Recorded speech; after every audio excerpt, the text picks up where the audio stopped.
Hello students. तो आज हम पढ़ देंगे कॉमर्स।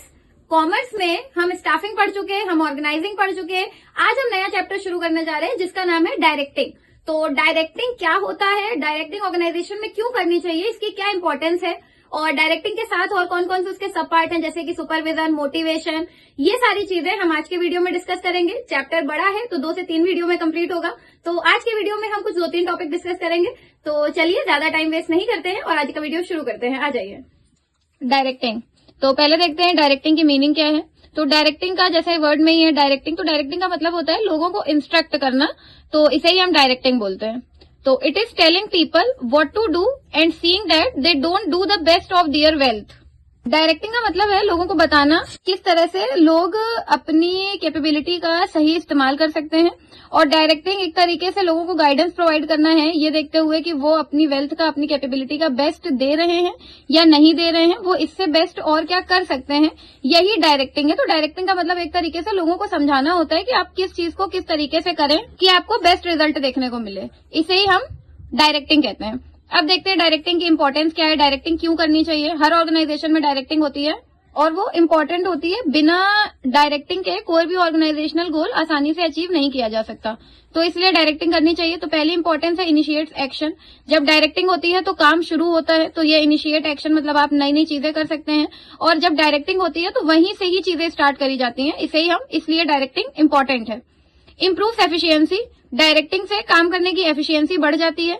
रीजन, क्योंकि आप काम ज्यादा बेटर तरीके से कर पाते हैं, क्योंकि कोई आपको इंस्ट्रक्ट कर रहा होता है कि आपकी क्या कैपेबिलिटी है और आप किस तरीके से काम कर रहे हैं, आप इसका बेस्ट दे सकते हैं, तो वो एफिशिएंसी को इम्प्रूव करता है। एंश्योर्स कोऑर्डिनेशन, डायरेक्टिंग एम्प्लॉयज के बीच में कोऑर्डिनेशन बना के चलता है। जो भी डायरेक्टर होते हैं वो इस तरीके से गाइड करते हैं लोगों को कि एम्प्लॉयज के बीच में कोऑर्डिनेशन अच्छा एस्टेब्लिश हो जाए और लोग ज्यादा बेटर वे में काम कर पाएं। तो इसके लिए डायरेक्टिंग करी जाती है ताकि जो भी एम्प्लॉयज हैं, एम्प्लॉयर है, उनके बीच में कोऑर्डिनेशन रहे और काम अच्छे तरीके से हो पाए। लास्ट है फैसिलिटेट चेंज। डायरेक्टिंग में चेंजेस, जो भी एनवायरमेंट, बिजनेस एनवायरमेंट जो कि चेंजिंग है, डायनामिक नेचर का है, उसमें जो चेंजेस आते रहते हैं, तो उन चेंजेस को अडेप्ट करने के लिए डायरेक्टिंग इंपॉर्टेंट है, क्योंकि वो चेंजेस इजीली अडेप्टेबल होते हैं अगर इंस्ट्रक्शंस सही गिवन हो तो इसलिए डायरेक्टिंग करी जाती है। तो ये थी डायरेक्टिंग की मीनिंग और ये हो गई इंपॉर्टेंस। अब नेक्स्ट टॉपिक हम लोग आते हैं सुपरविजन पे, जो डायरेक्टिंग का ही पार्ट है, डायरेक्टिंग के ही अंदर आता है। तो सुपरविजन क्या होता है? It refers to the direct and immediate guidance and control of subordinates in the performance of their task. Supervision का मतलब है कि आप किस तरीके से काम कर रहे हैं, आपकी परफॉर्मेंस पे पूरी तरीके से नजर रखी जाती है कि आप सही काम कर रहे हैं या नहीं कर रहे हैं। तो ये एक इमीडिएट गाइडेंस है और कंट्रोल है सबऑर्डिनेट्स पे, ताकि सबऑर्डिनेट्स बेटर वे में परफॉर्म करें और अच्छी तरीके से परफॉर्म करें। अगर वो अच्छी तरीके से परफॉर्म करेंगे तो ऑर्गेनाइजेशनल गोल का रिजल्ट हमें अच्छा देखने को मिलेगा। फंक्शंस ऑफ सुपरविजन, सुपरविजन में क्या क्या काम होते हैं, क्या क्या काम करने चाहिए। पहला है शेड्यूलिंग द वर्क। सबसे पहले सुपरविजन में वर्क शेड्यूल किया जाता है। वर्क शेड्यूल करने का मतलब कि कौन सा काम है, कब करना है, कैसे करना है, ये सारी चीजें। सेकंड होता है इश्यूइंग ऑर्डर एंड इंस्ट्रक्शंस। इसके बाद में वो काम को करने के लिए ऑर्डर दिए जाते हैं, इंस्ट्रक्शंस दिए जाते हैं कि इस डेट तक और इतने टाइम में ये काम हो जाना चाहिए। गाइडिंग सबऑर्डिनेट्स, इसके बाद सबऑर्डिनेट जो एम्प्लॉयज होते हैं उनको गाइड किया जाता है कि वो काम कैसे परफॉर्म करेंगे और कहाँ पे परफॉर्म करेंगे।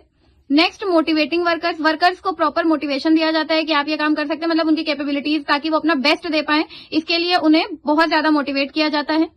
मेंटेनिंग डिसिप्लिन, अगर कोई भी काम अच्छे से करवाना है तो उसके लिए डिसिप्लिन मेंटेन करना इंपॉर्टेंट है, तो डिसिप्लिन मेंटेन किया जाता है ताकि जो काम है वो ज्यादा बेटर मैनर में हो पाए। नेक्स्ट है मॉनिटरिंग परफॉर्मेंस, और जो भी वर्क किया जा रहा है उसकी परफॉर्मेंस को प्रॉपर फॉलो अप करते रहना चाहिए, चेक करते रहना चाहिए कि वो काम सही से हो रहा है या नहीं हो रहा है। नेक्स्ट रिपोर्टिंग फीडबैक, इसके बाद वो काम का फीडबैक लेना चाहिए कि वो काम अच्छे से हुआ, लोगों को पसंद आया या नहीं। Serving as a link pin, जो सुपरवाइजर होते हैं वो एक लिंकिंग पिन होते हैं ऑर्गेनाइजेशनल गोल्स के बीच में और एम्प्लॉयज के बीच में, ताकि वो ज्यादा बेटर मैनर में काम करवा सकें। तो ये सारे फंक्शंस होते हैं जो कि सीक्वेंस में ही चलाने हैं, ये सारे फंक्शंस होते हैं सुपरविजन के। नेक्स्ट टॉपिक है मोटिवेटिंग, जिसकी मीनिंग आ रही है मोटिवेशन।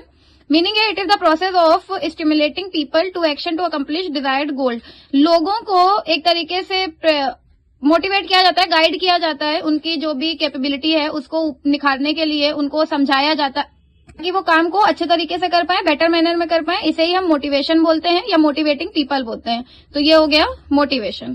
तो स्टूडेंट्स, ये था आज का वीडियो। आज हमने 3 टॉपिक डिस्कस करे, मोटिवेशन, सुपरविजन और डायरेक्टिंग, और कल के वीडियो में हम इसके आगे के टॉपिक डिस्कस करेंगे। तो चलिए, अगर आपको वीडियो अच्छा लगा हो तो लाइक करिएगा, दोस्तों के साथ शेयर करिएगा और चैनल को सब्सक्राइब करिएगा। Thank you so much.